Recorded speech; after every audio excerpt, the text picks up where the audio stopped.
भंडाऱ्यात मिळणाऱ्या आलूपुरीची आठवण झाली आणि म्हटलं घरच्या घरी करून बघूया।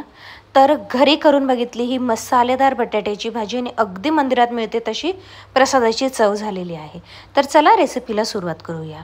कढईमध्ये तेल गरम करून घेतलेलं आहे, त्यामध्ये खडे मसाले ॲड करून घेतलेले आहेत आणि खडे मसाले जसे भाजले की त्याच्यामध्ये जिरं घातलं आहे। जिरं छान तडतडू द्यायचं आहे।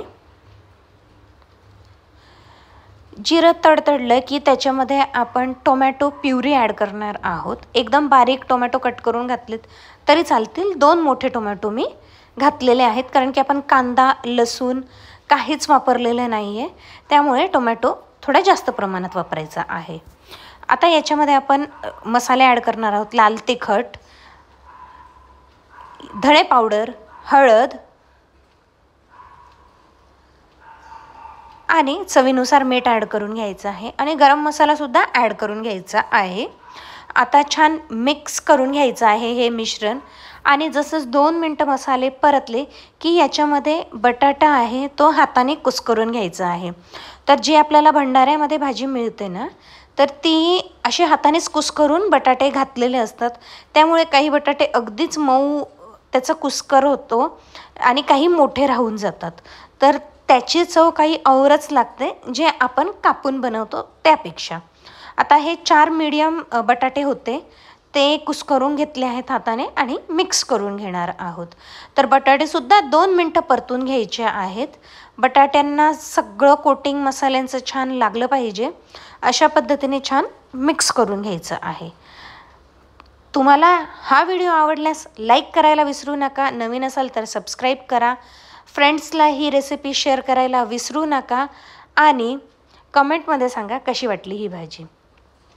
तर बोलता बोलता आपलं छान बटाटे मिक्स करून झालेत। त्याच्यामध्ये मी किती पातळ हवे त्या कन्सिस्टन्सीनुसार पाणी ॲड केलं आहे। मी इथे 1.5 ग्लास पाणी ॲड केलेलं आहे।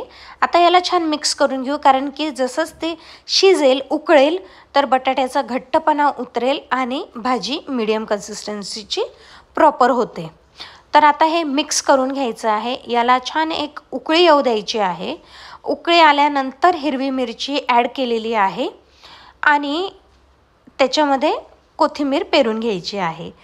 तर बघा रेडी झालेली आहे। सिंपल आहे एकदम, अगदी भंडाऱ्यात मिळते तशी आलूपुरी।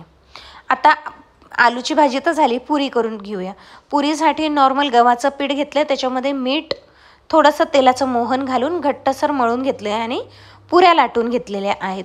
पुऱ्या बघा किती छान टम्म फुगत आहेत, एकूण एक पुरी छान टम्म फुगते घट्टसर पीठ मळून घेतलं तर।